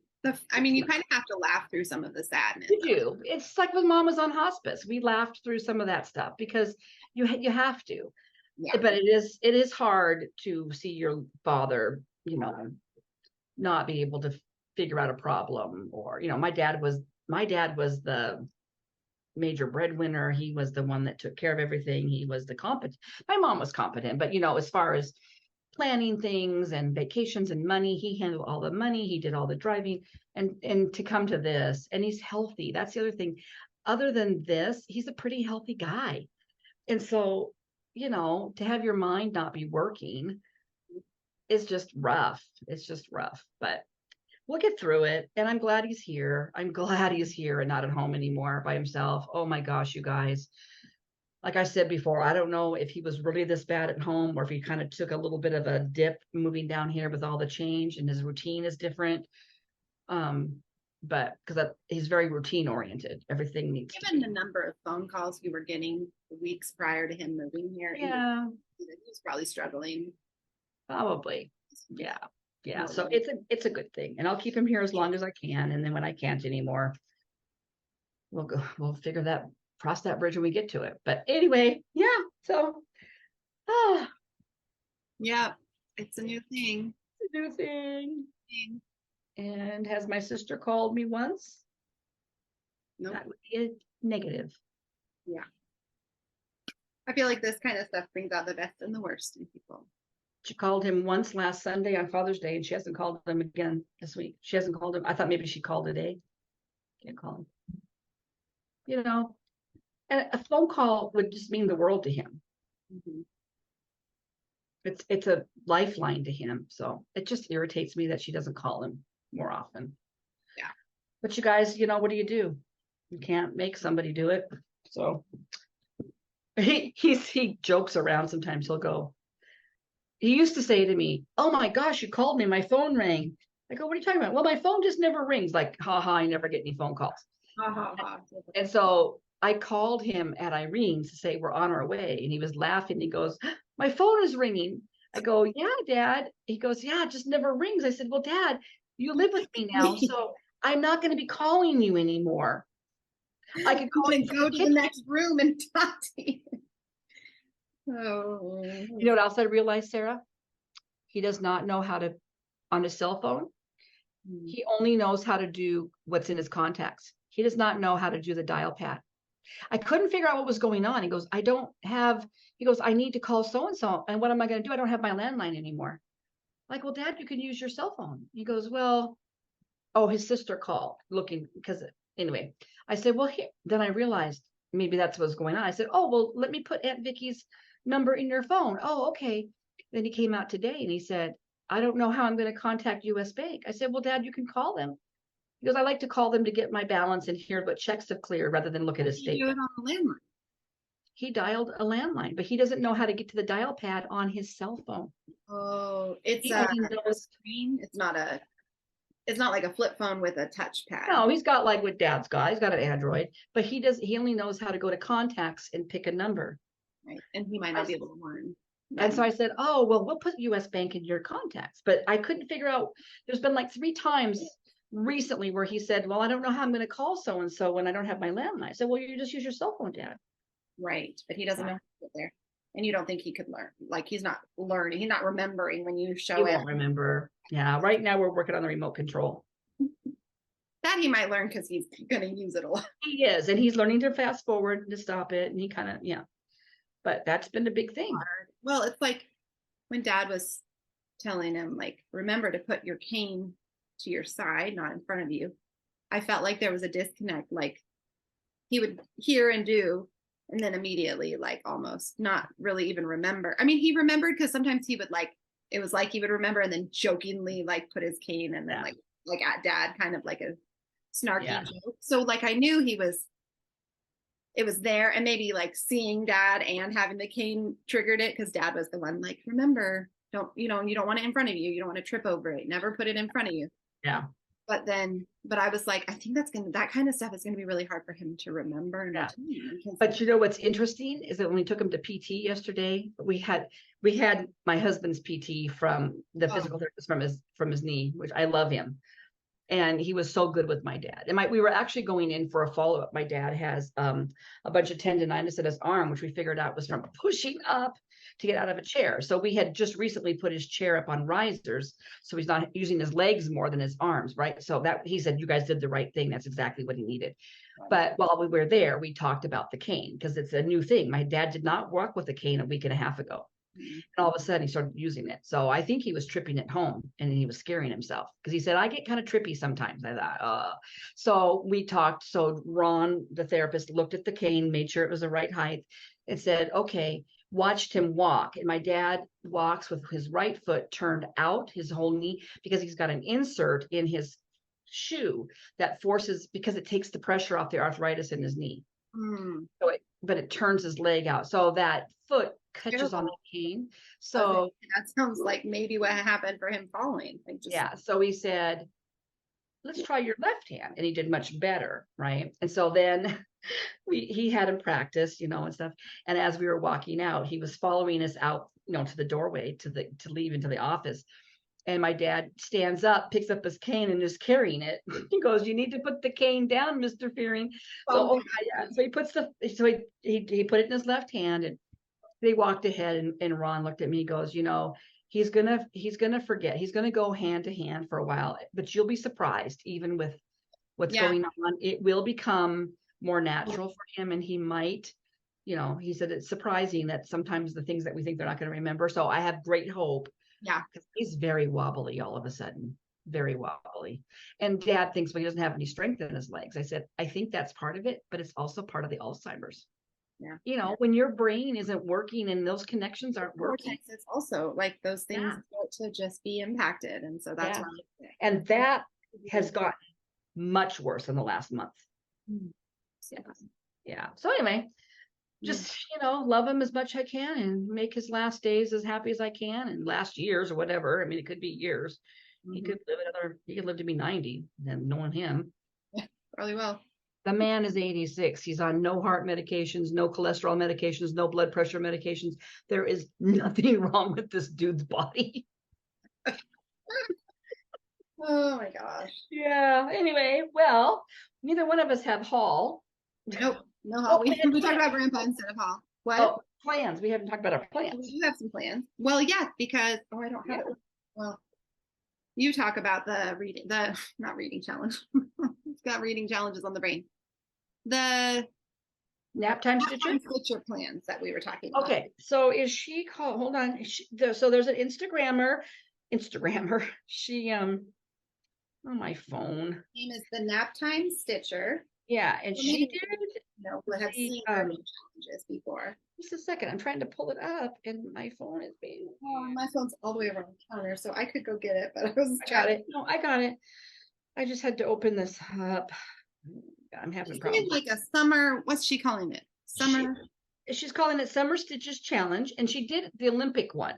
Yeah. And so it's so yeah, she is called the Nap Time Stitcher, and she's hosting a challenge that starts tomorrow, 6:25 until 7/9. 6/26, right? I'm sorry, 6:26. Yeah. Yeah, because tomorrow's the 26th. Well, you can't really see it, but she's got prompts for each day. Things like stitch something with letters or words, stitch something with water, just fun, easy. Summary type of Yeah. prompt. Yeah. And it looked like a fun thing to do. And I think it goes through like the middle of July or something. I know July it's 9th. July Yeah. 9th, I think. so early. Yeah. Yeah. So So if you're joining, let us know in the comments. I'll try to remember to take a picture and tag Mhm. thing on Instagram. But we've had Yeah. fun, especially it's because just it's the end of the month and I'm kind of done with my magazine monthly almost. So I could do Yeah. a challenge. Yeah, I was just gonna look to make sure it was just that one page, just that 2 weeks. I think it Well, is. no, it's more than 2 weeks, but It is. oh well, maybe not. Maybe it is just On 2 it weeks. went just the 2 weeks, and she does have a printable too, so you can actually print it out, put it in your planner, which I like. Yeah, it's When cute. it's like more visible reminder. Yeah, I like that. You can But find her on. I'll write it in the description box below, but it's the Mhm. Nap Time Stitcher. I don't know her first name, but she's got some yeah. challenges that we've Katie, her name is Katie. Katie at the Nap. Mom of 2. She's a planner girl, vintage picker, lover of laughter, nature fun. Mhm. Nature fan, Nap Time Stitcher. She has a link tree too. I wonder if where's the other printables? Anyway, we are joining her on that along with our other little plans. So I might just put my pieces for that in my wheel instead of my Sunday through Yeah, that's Saturday wheel. Just do a different wheel for this. Yeah, I'll make a wheel for it. Well, no. Oh Well, my it's goodness. by day though. So I Oh, have to spin for it because it's just the prompt. she's got Johnson Brother dishes. Oh, really? Yeah, not the same ones as me, but similar in style. Sorry, just happened to look down at her grid and there was a picture of a dish. Awesome, brother. And then other than that, I'm going to try to finish my magazine monthly challenge for June and probably put together my July. Yeah, like I said, I'm having a hard time with July because it's Safari. Did we talk about that on camera or just you and I? We did talk about it on camera. Yeah, I'm trying to figure out how to make that work. But anyway, And I think I'm going to try to finish that bird in my monthly, my cottage garden sampling. mhm. I think that's my other goal this week. Yeah. So when we record next, we'll have our July magazine monthly plans. I don't think either one of us really have our plan for that yet. No. I need to do my Quaker. I still need to get 2 more hours of my Quaker for June. I'm all caught up on my WIPGO through June, so I'm not. I'm behind for May. I need to do Hoity Toity, which I'm putting off because that one is a trial for me. yeah, you don't love stitching that one. It's just I'm in part of the border that's it's black, Oh yeah. but it's got motifs that are pastel-y in there, and so I've tried 2 different things. Stitching the black first and then putting the motifs in, and I've tried putting the motifs first and then the black, which I think I liked better. I would think the motifs and then the black would be easy. Yeah, I need to do that. I think that makes them pop a little better. So I just need to figure that out. But maybe I'll pull that out tonight. No, maybe I won't. Maybe I should. No, no. Well, it's going to be late by the time we're done. So Ring around the rose tree is my WIPGO again. So, which, 2 hours flies by on a piece like that. Like I said, I get kind of in the zone with that piece. You just want to keep going and going because it's so beautiful and their faces are so pretty and cute. I have 4 hours.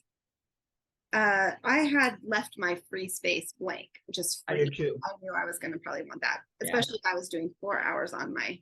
Mine will be my Hade and my Snow Queen again, which is good. That means I'm going to continue making progress. I told her, when you have this only 4 pieces on your WIPGO board, To get called the same one. they kind of tend to get called over and over again. And I use them on my magazine monthly, so that means I just end up not having as much variety that I'm stitching, which is okay.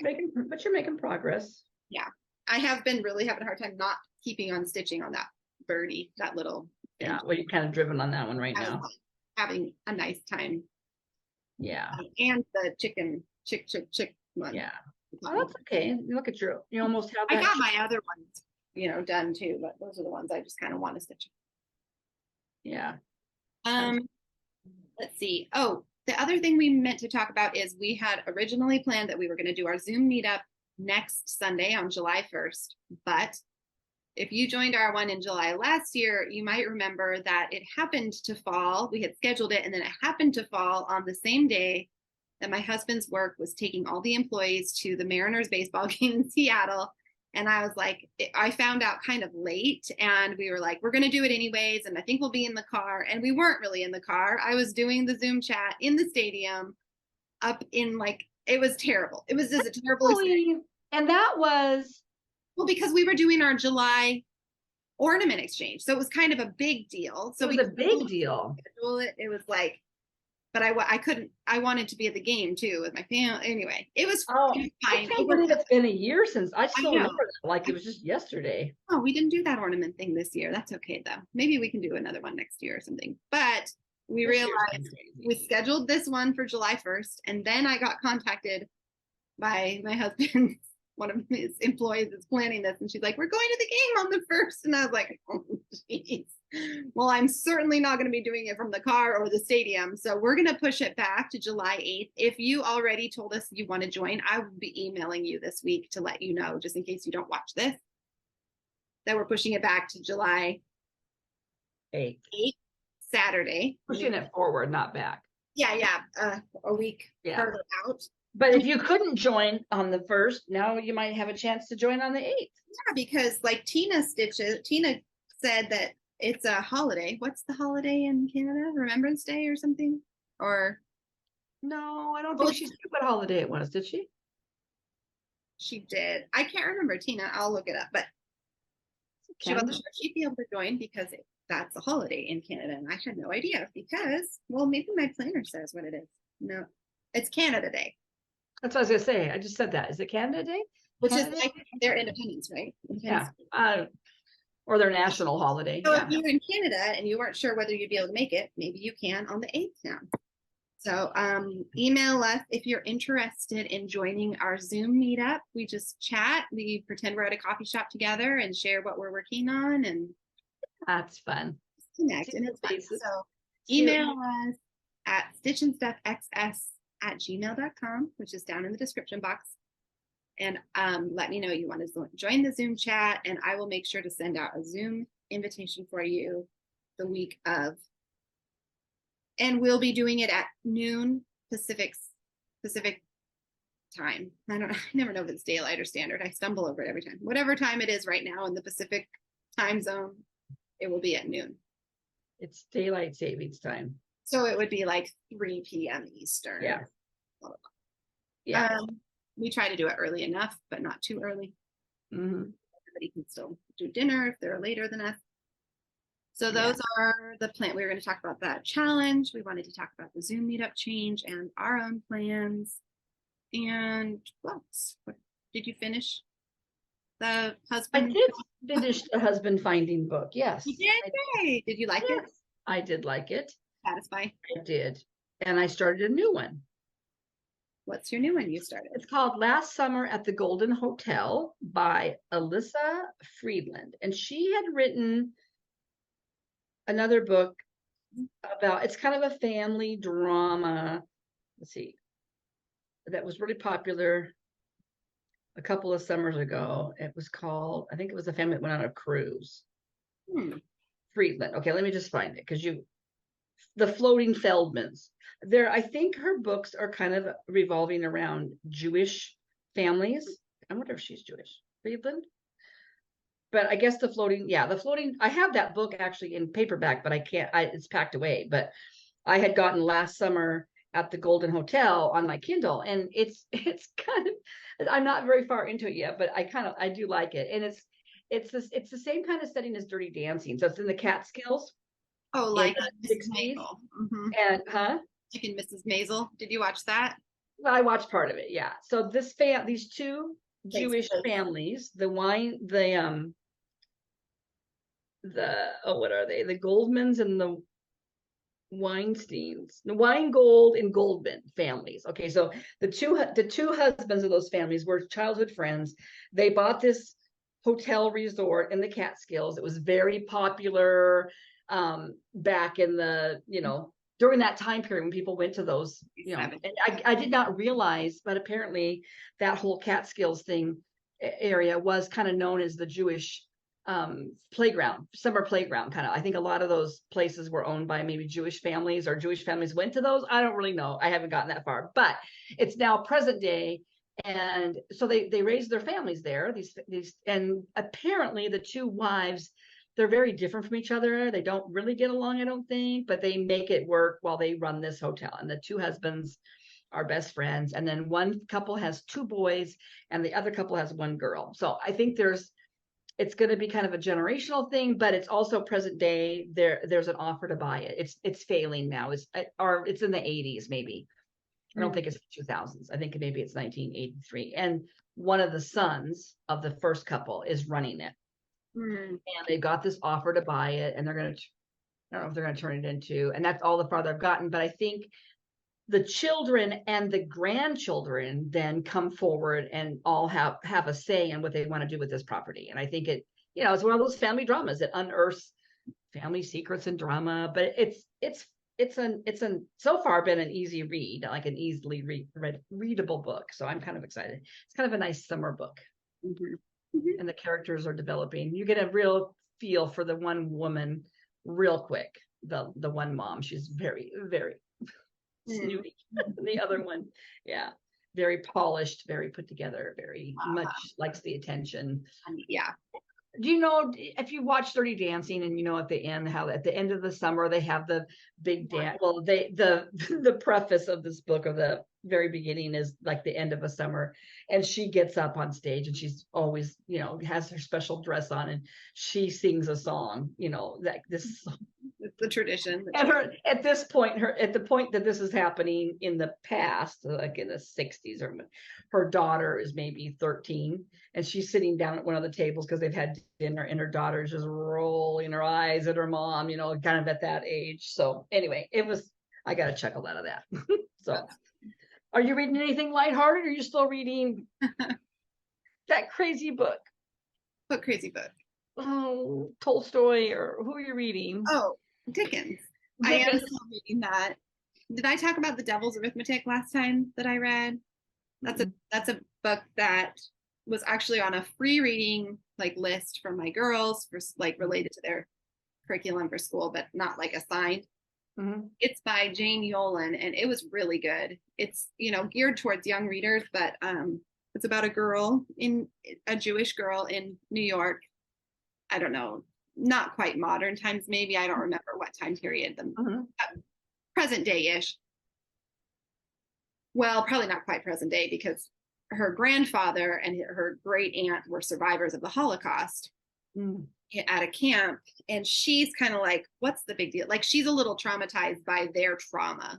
They are still so traumatized that she's kind of scared a little bit of them. And the whole, anyways, sort of happens. She goes to, I think, a Passover meal, and something kind of weird happens, and she's transported back in time to Poland into a family, and she's not really herself anymore. She is and it's right before Jews are all going to be loaded onto trains and taken, and she kind of knows what's about to happen. She knows enough to be afraid of the gas ovens and things like that.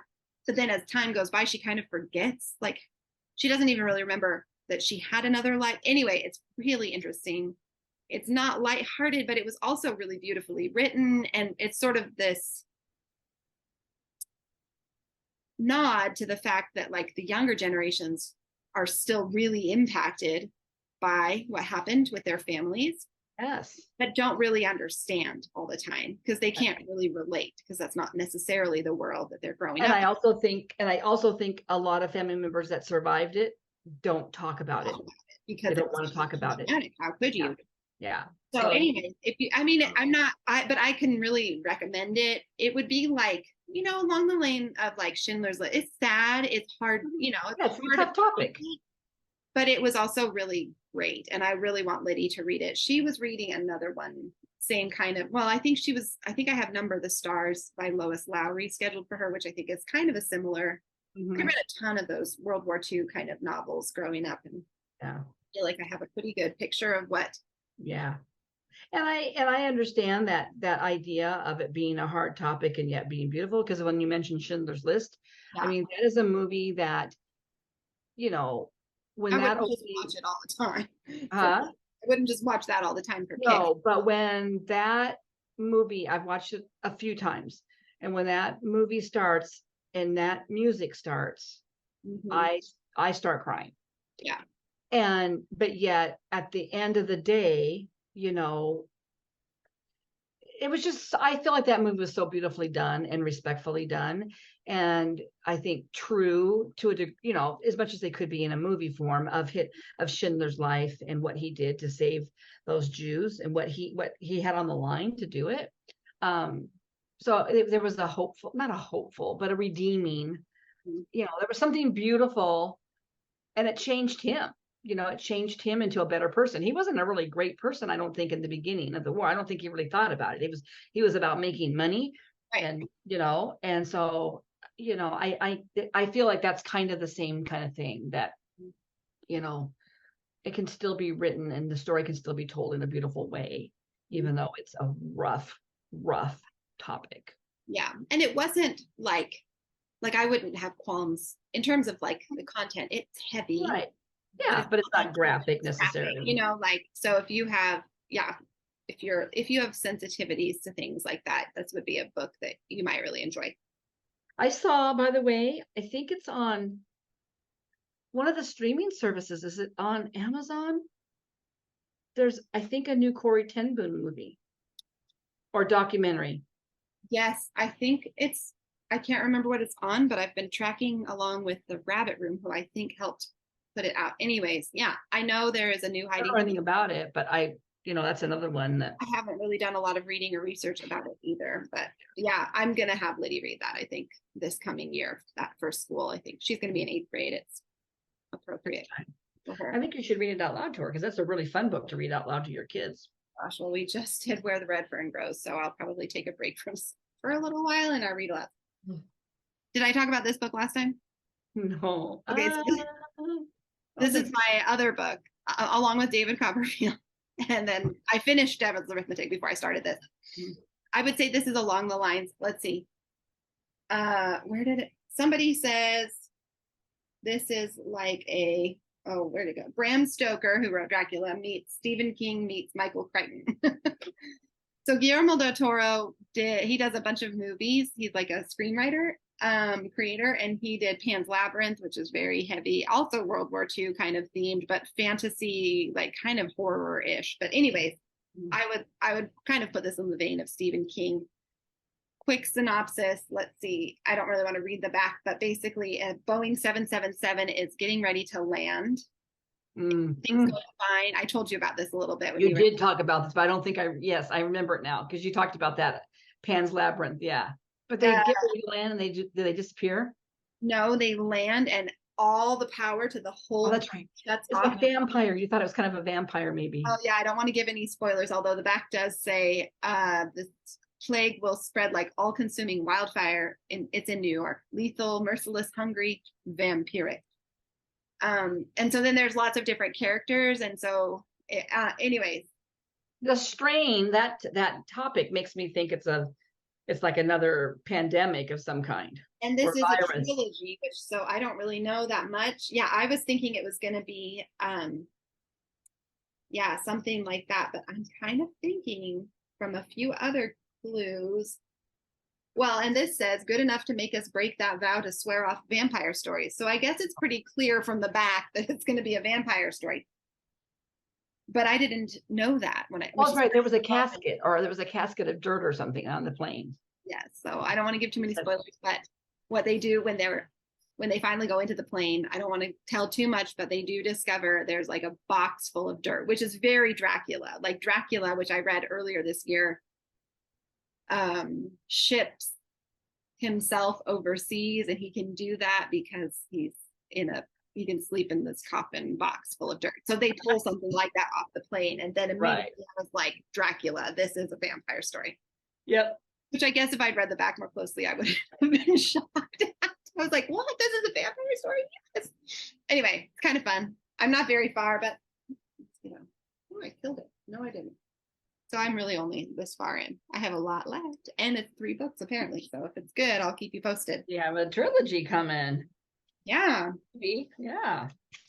It's also written with Chuck Hogan, who's written a bunch of other stuff too. Anyway, so that's what I'm reading. We don't. Very lighthearted. Huh? Yeah, I know. I'm really into the lighthearted reading for the summer. I don't really read a lot of lighthearted. I kind of like, sometimes I do. What did I read that was like, oh, Enchanted April. That one is wonderful. I am listening to another book by that same author. You know, another book recommendation that I have not read yet, but it keeps popping up. So my daughter-in-law runs a little book club, a couple of book clubs in Indiana. And I think their book club read by Kristen Hanna. And I've read some stuff by her years ago, but nothing recently, called The Nightingale. And I've seen the book around. And she told me, she said, Kim, I think you'd really like it. She said, I didn't like it at first because I'm not really into historical fiction. But it's about World War II, I think, in France, 2 sisters.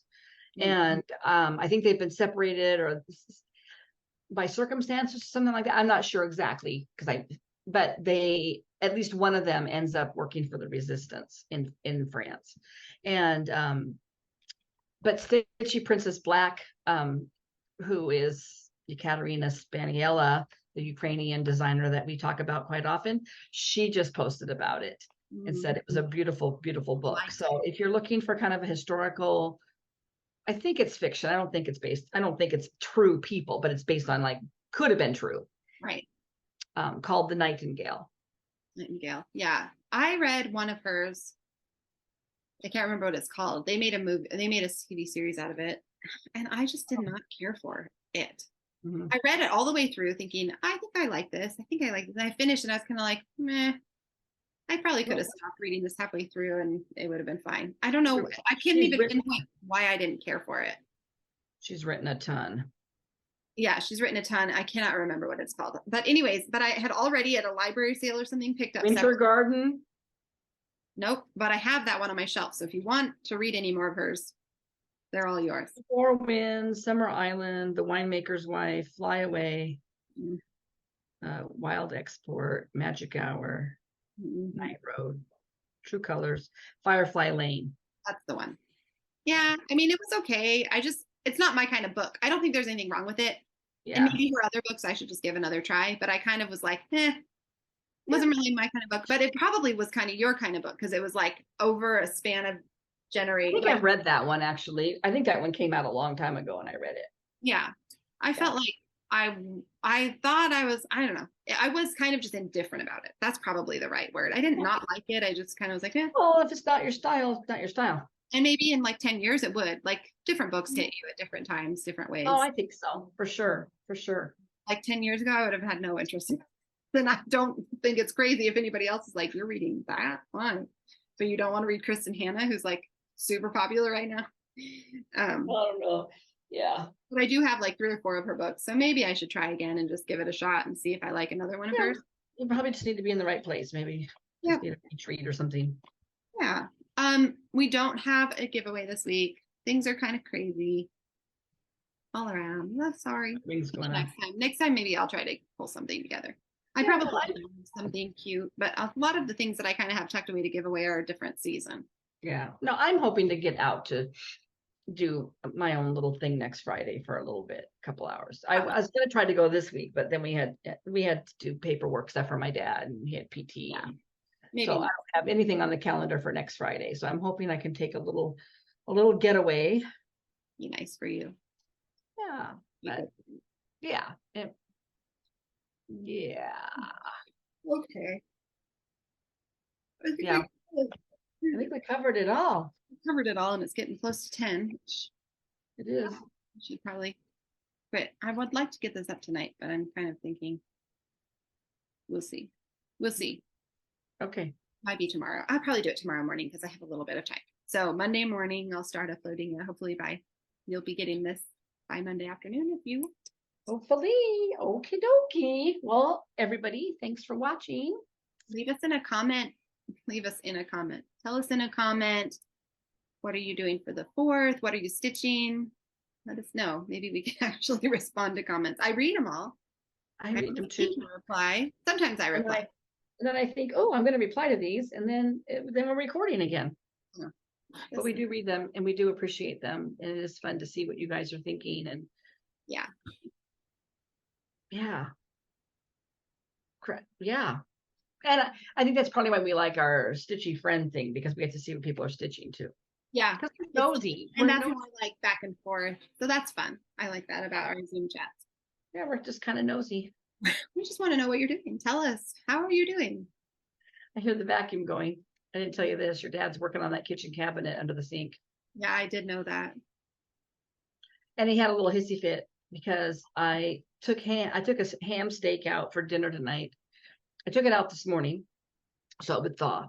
And then I took my dad down to the produce stand, and I came home. I made lunch. The kitchen was torn apart, so I couldn't really get in the kitchen to do the dishes. So everything's in the sink. I ran to the other store to get my grocery pickup. And then I came home and then put groceries away. He left the kitchen for a few minutes so I could get the groceries put away. And we came home from my son's house from dinner a little while ago. And I thought, oh, I never took that put that ham back in the fridge. So it's been out all day, and it's been in the 70s, like high 70s. No, it's cured. Don't throw that away. It's ham and it's cured. It's fine. There's so much salt in ham. It just creeps me out. Ham does not go bad. Tell her, people, in the comments that she does not need to throw out ham if it's like room temperature for half hour. It's been room temperature for most of the day. Oh, because it was frozen for a part of the day. I think it would be fun, but it might be. But anyway, I said, oh shoot, I didn't get to, because it was kind of stuck up against the side of the sink, and then dishes were in front of it. And the dinner thing happened really quickly for my son, so I didn't even think about the ham. And so I took it out. I said, oh shoot, I left this out all day. And he goes, oh, so you have to throw it out? I go, well, yeah. And he goes, well, it's just money. And I go, well, if I had come in here and done the dishes, I would have seen it. Go, oh yeah, it's all my fault. I'm like, well, it kind of is. You come in here and you start these projects, but you don't give me any heads up. Sorry, the ham. I don't know. We'll see. Well, throw it away if you feel the most comfortable. I don't know. I'm just so funny about meat. I'm just really funny about meat. You are. I know, but ham is like. I know it is. So full of salt. It's like preserved for a while. I mean, I wouldn't leave it out a whole like next day or something, but it's okay. I'm sure if you Googled it, it would say to throw it away. Uh-huh. Well, if we don't have a video in 2 weeks, you'll know I'm dead from eating bad ham. There's no way you're going to eat that ham. I know you're going to throw it. I just, yeah, sorry guys. I have some limits. Sarah and I have had this conversation of what camp are you in? Are you in what was it? Throw it away. What was that meme? I'm sure this is bad. Throw it out. Stuff never goes bad. I'm sure we can still eat this. Yeah. That was my dad. Tell us in the comments, which camp are you? Because mom didn't throw everything away camp, and I'm pretty sure this is okay camp. There's no mold. I found yogurt. I found yogurt in my dad's fridge that had expiration dates of 2021 and 2022. Okay. Yogurt. I would not eat those. There was a thing of soy, but like a container. Not moldy? They were not moldy. What? I emptied them down the drain. Were they totally covered, like still unopened? Yes, they were unopened. Maybe that seal was enough to like. But I'm sorry. I'm sorry. I do have limits. And then there was a container, I think it was Irene's, of soy substitute butter, like a soft butter tub. I didn't look at the expiration. I just opened it. It was like how when you see experiments where they're doing like growing things in a lab and it grows, the mold grows in big bumpy clumps. It was just solid. And it jiggled with a little bit of fluid under it. It was just black and gray clumps. I'm like, lid back on and throw it in the trash. Oh, I did. I thought, I'm sorry, garbage people, but I cannot. compost this. It's going in the garbage. He has really crazy garbage rules in his city. Yeah. Crazy garbage rules. Anyway, sorry, another bunny rabbit hole, but the ham's going. You're right. I know it will. Okay. If I was there, I would salvage it and take it home and serve it to my family. When I come to your house next time, I should just go through your fridge and take everything that has expiration dates of the next day or older and just take it home because we'll eat it and we'll be fine. Oh, I I'll don't just know. clean out your fridge for you. I think I'm a Mom's product. gonna throw this away. We might as well just take this home. Take it. I'm a product of my mother. That's all I can say. I think my mom was the same way. She was Probably. pretty picky about I'm a product of leaving dad. things out. I'm a product of my dad. Brings the ketchup bottle in with one maybe squeeze left of ketchup. Drives Jesse nuts. Oh yeah, it drives me nuts too. There's another whole serving in there, or like 10. Jesse lets me throw it away. If I have to work that hard to get that ketchup out of there, it's not worth it. That's what he says. I'm like, it's like money. He's like, yeah, like a quarter of a penny. You're right. Throw it away. I know. You don't use shampoo at Sarah's house either, because I'm pretty sure it's watered down. No, I don't do that. I buy nicer shampoo, so we're watering it down. There's that much shampoo? I better. Yeah. Yeah, no, I don't do that with my shampoo. Okay. Okay. Well, we really do need to go. Yeah. We're gonna Listen leave to you now. our ramblings here. I hope you have a great 2 weeks. We should be back in 2. Okay. Happy stitching. Bye.